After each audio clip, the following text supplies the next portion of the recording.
Not Melody skipping class to work on his gains lol. Melody took Nonami on a date to the pier. Dang, kids these days move fast.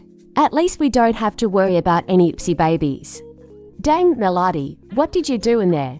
Didn't even let her win lol. Liana met a cutie named Sylvia. I think they might actually have a shot with this one. I guess there's no hard feelings about the fight, because they're official now. Iman, what did that kid ever do to you? This is why you don't have any friends. Happy Halloween from the list. Dang, Melody got bored of Nonami fast lol. Then he picked a fight with the cheerleader. Ponya started decorating for Winterfest early this year. AWW, Fitri and Iman are playing hopscotch. I'm so not ready for them to be teens in a few weeks, sad face. They grow up so fast, I'm actually crying.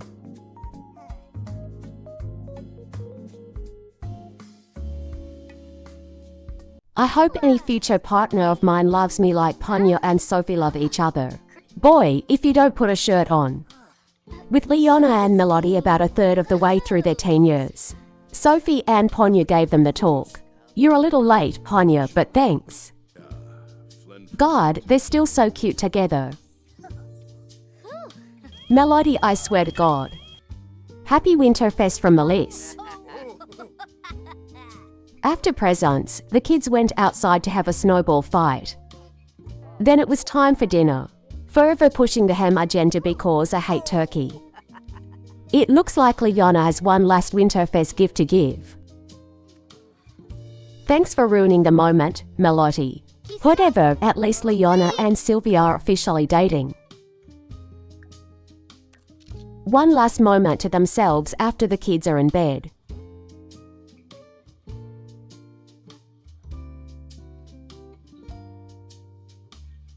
I realized how badly I was neglecting Fitri and Iman. So I took them to a park in Oasis Springs for a day so they could play one last time before becoming teens. I'm so not ready for them to grow up. Poor Melody still has no rees. What did that zebra ever do to you? Looks like someone needs therapy lol. Looks like Melody's getting cozy with Orange Bailey Moon. In the living room, have some consideration for your siblings. New Year's Eve glitched out on me, so this is the only usable footage I have of Mal. Birthday time, Fitri gained the emotional trait and wants to become an admired icon. And Iman gained the disruptive trait and wants to live fast as a teen. Additionally, Fitri is straight and Iman is queer.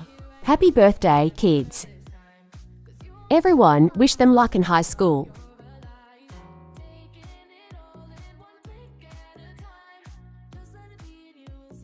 Pulling a prank on your first day is crazy work. Meanwhile, Fitri is trying to make more friends. As Hank Hill famously said, that boy ain't right. He's also been flirting with Melissa, Liana's childhood nemesis. No loyalty here, I tell you. Melody, give it up, she's not into you.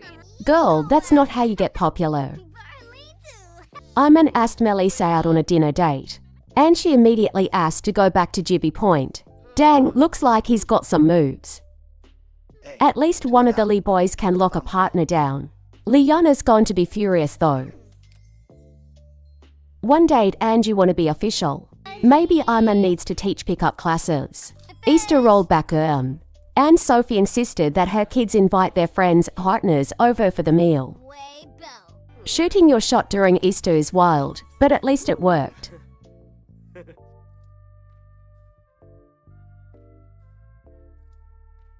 Melody is officially dating a celebrity. I'd see what anyone else says, I like them together. Also, I gave Liana and Melody older teen makeovers since they're about halfway through the teen life stage. Speaking of Liana, she's getting really burnt out. As the eldest, they have a lot of responsibility on their shoulders, and it's taking a lot out of them. She's decided she wants to graduate early and go away to university. Melody agrees. He's going to miss his twin, but it's what's best for them. Liana also went to Sylvia's home in Forgotten Hollow to tell her the news. It will be an adjustment, but they love each other enough to try and make it work. So, Leona went home and enrolled herself in Foxbury Institute's Distinguished Physics program. It's hard saying goodbye, but everyone knows they're going to do great things at university. Let's all wish her luck at Foxbury.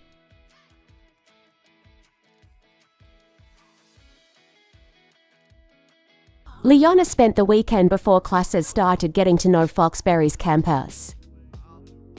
She also got a jump start on her coursework. If she was going into debt for this, she was going to take it seriously. She even studied on the quad between classes.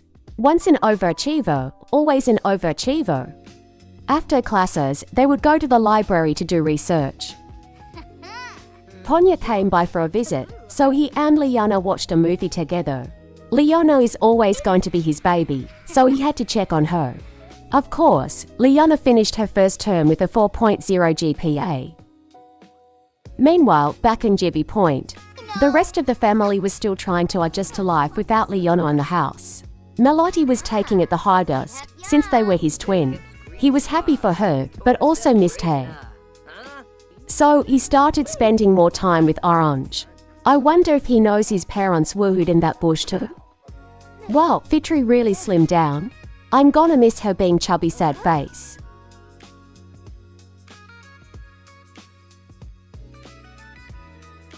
Warning, this episode portrays a pregnant trans teenager. If those topics are triggering, please skip this. Your mental health matters more than a silly Sims video. Melody is having a baby. This is why you can't rely on a single form of birth control for family planning, kids. The first thing he did was tell Sophie. She wasn't thrilled with it, but she loves her kids more than anything in the world and will always stand by them. She took Melody to the doctors for blood work and an ultrasound. He's having a baby boy. Ponyo's already knitting stuff for his grandson. Time to tell Orange. I don't think anyone would be excited to be a teen parent, but Orange took it well. Y'all are still in high school, but sure, why not? Before they knew it, Melody went into labor. Welcome to the world, Meki. Wish them luck, everyone. God knows they're going to need it.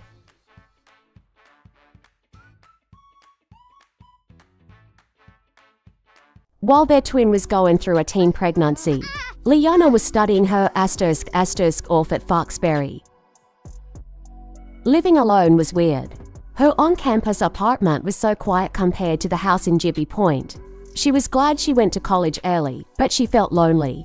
She spent time tutoring other students or busking on the quad for extra money for her student loan debt. They also made sure to visit home to meet their new nephew, Meki. She was instantly enamored with the cute little guy. She'd wondered why Melody and Orange kept their baby so young, when there were so many options available to them. But she understood now, even if it wasn't the choice she would have made. Back in Britecasto, Leona studied at the library, then rewarded herself with something she'd been wanting for a while. A tattoo. A butterfly on their chest, to remind themselves of their childhood fascination. Her new tattoo filled her with confidence, and she returned to her classes with new vigor. Sylvia definitely liked it, lol. Then, at an adoption drive, she met a setter named Honey, and promptly added her to the family. Hopefully the landlord doesn't mind Leona being a pet parent, because they don't really have a choice.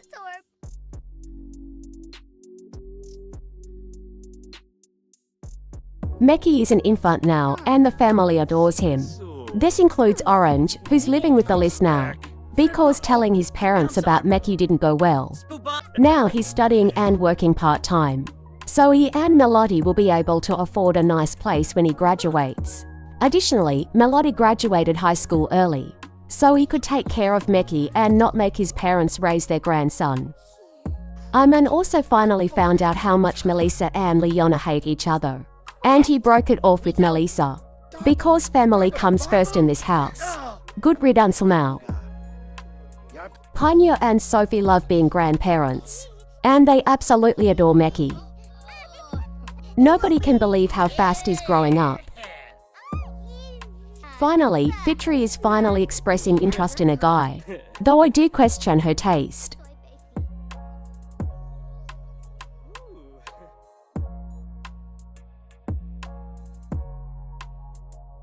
Nothing beats an early morning walk with Honey. She's settling in really well, which is a relief to Liana. No, absolutely not. The last thing you need is another kid. Sylvia, why are you always here? Not like Liana is complaining though. Useless lesbian's affectionate. Honey was feeling under the weather, so Liana had to take her to the vet. Luckily, the treatment didn't cost much, because they're broke as a joke in. Poor Honey lol. She was back to her old, happy self in no time. Liana's first winter away from home doesn't feel very festive, sad face. Luckily, with visits from both their girlfriend and their mother, winter was a tad less dreary than they'd anticipated. It wouldn't be long now until she earned her degree.